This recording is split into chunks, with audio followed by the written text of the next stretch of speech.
हाँ जी dear students, अपना अज का नैक्सट लैक्चर क्रैमर्स रूल जिन्होंने ਆਪਾਂ ਉਦੋਂ यूज़ करते हैं ਜਦੋਂ ਆਪਾਂ ने किसी भी नॉन होमोजीनियस लीनियर इक्वेशनस के सिस्टम में सॉल्व करना ਹੁੰਦਾ ਤਾਂ ਇਹਦੇ ਵਿੱਚ ਆਪਾਂ ਨੇ ਕੋਲੇ ਆਪਾਂ ਦੋ ਤਰ੍ਹਾਂ ਦਾ ਇਹਨੂੰ ਕਰਾਂਗੇ ਜਿਹਦੇ ਵਿੱਚ ਤੁਹਾਡੇ ਕੋਲੇ ਦੋ ਇੰਡੀਪੈਂਡੈਂਟ ਵੇਰੀਏਬਲ ਹੋਣਗੇ ਜਾਂ ਫਿਰ ਇੱਕ ਆਪਾਂ ਕਰਾਂਗੇ ਜਿਹਦੇ ਵਿੱਚ ਤੁਹਾਨੂੰ 3 ਵੇਰੀਏਬਲਸ ਐਂਡ 3 ਇਕੁਏਸ਼ਨਸ ਦਿੱਤੀਆਂ ਹੋਣਗੀਆਂ। ਇਹਨਾਂ ਦੋਨਾਂ ਨੂੰ ਮੈਂ ਤੁਹਾਨੂੰ ਡਿਸਕਸ ਕਰਾਂਗੇ ਆਪਾਂ। तो जिहदे विचों अगर तुहानूं मान लो दो इक्वेशनस दित्तियां होण दो वेरीएबल्स दे विच तो तुसीं सब तो पहलां देखो डिटरमिनेंट फाइंड करना है कोफिशिएंट मैट्रिक्स का जिन्होंने सिंबल दे रखा है डेल्टा। डेल ऑपरेटर जिहड़ा हैगा इहदा मतलब है determinant of the coefficient matrix. ठीक है जी, जिवें तुसीं देखो A1 A2 B1 B2 A1 A2 B1 B2 नूं कॉलम वाइज लिख के तुसीं इस कोफिशिएंट मैट्रिक्स का डिटरमिनेंट कैलकुलेट कर लेना। ठीक है, तो नैक्सट तुसी होर डिटरमिनेंट कैलकुलेट करना है डेल्टा 1। ये की करना है जोड़ा फस्ट कॉलम सीगा जिवें फस्ट कॉलम दे विच एक्स के कोफिशिएंट सीगे तो तुसी इहनूं रिप्लेस करके जिहड़ी कॉन्सटेंट वाला कॉलम है उहनूं तुसी उहदी जगह ते लिख देना। ठीक है जी, जिवें C1 C2 B1 B2 ये डिटरमिनेंट कैलकुलेट कर लेना। फिर सेम एज इट इज़ ही डेल्टा 2 ये तुसी सैकेंड कॉलम नूं रिप्लेस करके कॉन्सटेंट वाले कॉलम दे नाल लिख लेना। ठीक है जी, तो इस तरीके नाल तुसी तीनों डिटरमिनेंट कैलकुलेट कर लेने ने। फिर तुहानूं बट एक कंडीशन होनी चाहिए है कि जिहड़ा फस्ट डिटरमिनेंट सी डेल्टा वाला that should be non zero. अगर ये जीरो आ जाता है फिर सिस्टम इनकनसिस्टेंट हो जाता है, उसका कोई सोल्यूशन एग्जिस्ट नहीं करता। ठीक है, तो हुण जिहड़ा डेल्टा है that should be non zero. तो हुण अगर डेल्टा नॉन जीरो आ गया तो तुहाडे कोल जिहड़ी एक्स की वैल्यू है वो तुहाडे कोल किहदे इक्वल आनी है डेल्टा 1 अपॉन डेल्टा दे, ते जिहड़ी वाई की वैल्यू है वो भी किहदे इक्वल आनी है डेल्टा 2 अपॉन डेल्टा दे, provided that delta not equals to zero. ठीक है जी, तो ये तुहाडे कोल क्रैमर्स रूल सॉल्व करन दा मैथड से जिहदे विच अपने कोल दो इक्वेशनस ते दो वेरीएबल्स दित्ते होणगे। नैक्सट अपने को आ जाता है 3 इक्वेशनस इन 3 वेरीएबल्स नूं किवें सॉल्व करना है। ये भी बच्चे तुसीं उवें ही करना है जिवें तुहाडे कोल इत्थे एक्स दिता होया है डेल्टा 1 बाई डेल्टा, वाई हैगा डेल्टा 2 बाई डेल्टा तो जेड हैगा डेल्टा 3 बाई डेल्टा, है ना। तो ये जो डेल्टा है ये तुहाडा कोफिशिएंट मैट्रिक्स का डिटरमिनेंट है। तो जिहड़ा डेल्टा 1 है ये तुसीं अपने फस्ट कॉलम नूं रिप्लेस करके कोफिशिएंट कॉन्सटेंट वाले कॉलम के नाल लिखना। तो जिहड़ा सैकेंड है डेल्टा 2 ये सैकेंड कॉलम नूं रिप्लेस करके कॉन्सटेंट वाले कॉलम के नाल रिप्लेस करना। तो जो थर्ड वाला हैगा डेल्टा 3 इनू भी तुसी थर्ड कॉलम की जगह पर रिप्लेस करके कॉन्सटेंट्स पुट कर देने। ठीक है जी, तो कंडीशन वही है कि provided that delta not equals to zero. तो उस तरीके नाल तुसी 4 डिटरमिनेंट फाइंड कर लेने ने। इत्थे एक delta मीनस determinant of coefficient matrix delta 1 delta 2 and delta 3। ठीक है जी, तो फिर उस तो बाद जी एक्स की वैल्यू जी आनी है जो तुसी डेल्टा 1 दे नाल डेल्टा डिवाइड कर देने हो तो वो एक्स निकल जाऊगा। जो डेल्टा 2 दे नाल डेल्टा डिवाइड कर दोगे तो वाई की वैल्यू आ जानी है। अगर डेल्टा 3 दे नाल डेल्टा डिवाइड करोगे तो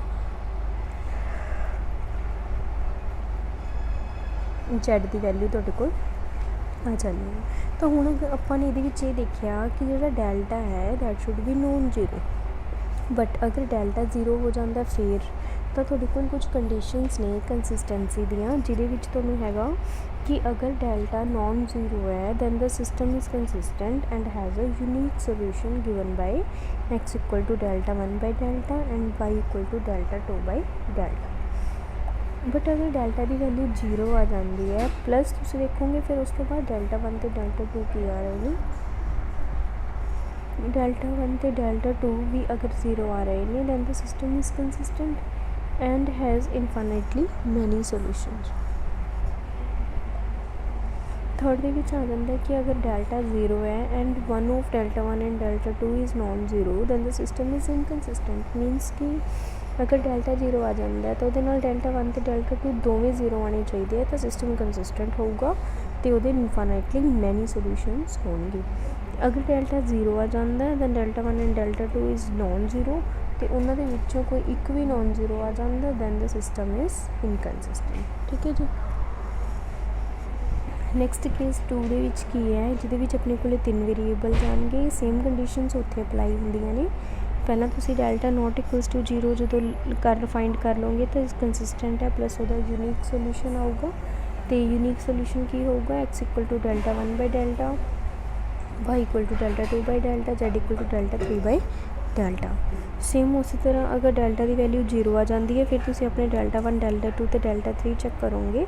ਅਗਰ ਉਹ ਸਾਰੇ 0 ਆ ਜਾਂਦੇ ਨੇ ਦੈਨ ਇਨਫਾਈਨਾਈਟਲੀ ਮੈਨੀ ਸੋਲਿਊਸ਼ਨਸ, ਅਗਰ ਉਹਨਾਂ 'ਚੋਂ ਕੋਈ ਇੱਕ ਵੀ ਨੋਨ 0 ਆ ਜਾਂਦਾ ਦੈਨ ਨੋ ਸੋਲਿਊਸ਼ਨ। ਠੀਕ ਹੈ ਜੀ। ਤਾਂ ਇਸ ਤਰੀਕੇ ਦੇ ਨਾਲ ਤੁਸੀਂ ਆਪਣੇ ਸਾਰੇ ਸੋਲਿਊਸ਼ਨਸ ਫਾਈਂਡ ਕਰ ਲੈਣੇ। ਇਹਦੇ ਨਾਲ ਰਿਲੇਟਡ ਬੱਚੇ ਇੱਕ ਐਗਜ਼ਾਮਪਲ ਕਰ ਸਕਦੇ ਹਾਂ ਆਪਾਂ। ਮੈਂ ਤੁਹਾਨੂੰ ਐਗਜ਼ਾਮਪਲ ਸੋਲਵ ਕਰਕੇ ਦਿਖਾਉਣੀ ਹੈ। ਜਿਵੇਂ ਆਪਾਂ 2 ਇਕੁਏਸ਼ਨਸ ਕੰਸੀਡਰ ਕੀਤੀਆਂ, 2x minus 3y equal to 7। Next ਹੈਗੀ ਤੁਹਾਡੇ ਕੋਲ 3x plus 5y equal to 5। ਠੀਕ ਹੈ। ਤਾਂ ਸਭ ਤੋਂ ਪਹਿਲਾਂ ਤੁਸੀਂ ਆਪਣਾ ਡੈਲਟਾ ਫਾਈਂਡ ਕਰਨਾ ਹੈ। ਡੈਲਟਾ ਫਾਈਂਡ ਕਰਨ ਲੱਗੇ ਤੁਸੀਂ ਕੋਫੀਸ਼ੀਐਂਟ ਮੈਟ੍ਰਿਕਸ ਦਾ ਡਿਟਰਮੀਨੈਂਟ ਫਾਈਂਡ ਕਰਨਾ। ਡਿਟਰਮੀਨੈਂਟ ਕੀ ਆਉਣਾ ਕੋਫੀਸ਼ੀਐਂਟ ਮੈਟ੍ਰਿਕਸ ਦਾ, 2 ਪਲੱਸ 9 ਇਕੁਅਲਸ ਟੂ 11 ਵਿਚ ਇਜ਼ ਨੋਨ ਜ਼ੀਰੋ। ਠੀਕ ਹੈ। ਤਾਂ ਹੁਣ ਫਿਰ ਤੁਸੀਂ ਡੈਲਟਾ 1 ਫਾਈਂਡ ਕਰੋਗੇ। ਡੈਲਟਾ 1 ਨੂੰ ਫਾਈਂਡ ਕਰਨ ਲੱਗੇ 7 5 ਮਾਈਨਸ 3 ਐਂਡ 5। ਠੀਕ ਹੈ। ਤਾਂ ਇਹਨੂੰ ਸੋਲਵ ਕਰੋ ਤਾਂ ਕੀ ਬਣੂਗਾ ਤੁਹਾਡੇ ਕੋਲ 35 ਪਲੱਸ 15 ਮੀਨਸ 40 ਪਲੱਸ 50। ਠੀਕ ਹੈ ਜੀ। ਐਂਡ ਡੈਲਟਾ 2 ਕੀ ਆਉਣਾ ਤੁਹਾਡੇ ਕੋਲ 2 3 7 ਐਂਡ 5, 10 ਮਾਈਨਸ 21 ਮਾਈਨਸ 11। ਤਾਂ ਹੁਣ ਦੇਖੋ ਦੋਨੋਂ ਨੋਨ ਜ਼ੀਰੋ ਆ ਗਈਆਂ ਤਿੰਨੋਂ ਵੈਲਿਊਜ਼। ਤਾਂ ਤੁਹਾਡੇ ਕੋਲ ਜਿਹੜਾ ਡੈਲਟਾ ਐਕਸ ਦੀ ਵੈਲਿਊ ਜਿਹੜੀ ਆਉਣੀ ਹੈ ਉਹ ਤੁਹਾਡੇ ਕੋਲ ਆਉਣੀ delta 1 upon delta minus 50 upon 11। And delta 2 ਕਿੰਨਾ ਆਉਣਾ ਤੁਹਾਡੇ ਕੋਲ ਡੈਲਟਾ 2 ਅਪੋਨ ਡੈਲਟਾ ਮੀਨਸ ਕਿ minus 11 upon 11 equals to minus of 1। ਠੀਕ ਹੈ।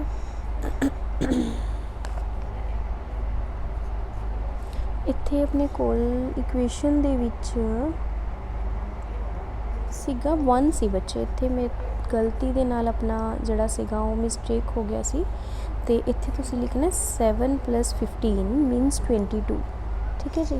ਤਾਂ ਇੱਥੇ ਤੁਹਾਡੇ ਕੋਲ 22 ਅਪੋਨ 11 ਕਰਕੇ ਐਕਸ ਦੀ ਵੈਲਿਊ 2 ਆ ਜਾਣੀ। ਠੀਕ ਹੈ। ਉਹ ਬਾਈ ਮਿਸਟੇਕ ਹੋ ਗਿਆ ਸੀਗਾ ਅਤੇ ਇਸ ਕਰਕੇ ਸੈਕਿੰਡ ਕਾਲਮ ਨੂੰ ਤਾਂ ਤੁਸੀਂ ਸੇਮ ਹੀ ਰੱਖਣਾ ਸੀ। ਅਤੇ ਇਹ ਤੁਹਾਡੇ ਨਾਲ ਕੋਲ ਸੀਗਾ ਕ੍ਰੈਮਰਸ ਰੂਲ। ਸੇਮ ਇਸੇ ਤਰੀਕੇ ਦੇ ਨਾਲ ਤੁਸੀਂ ਆਪਣੀ 3x3 ਦੀਆਂ ਮੈਟ੍ਰਿਸਿਸ ਵੀ ਸੋਲਵ ਕਰ ਸਕਦੇ ਹੋ। ਕੋਈ ਵੀ ਡਾਊਟ ਹੁੰਦਾ ਕਿਸੇ ਬੱਚੇ ਨੂੰ, ਬੱਚੇ ਨਾਲ ਦੀ ਨਾਲ ਤੁਸੀਂ ਕਲੀਅਰ ਕਰ ਲਿਓ।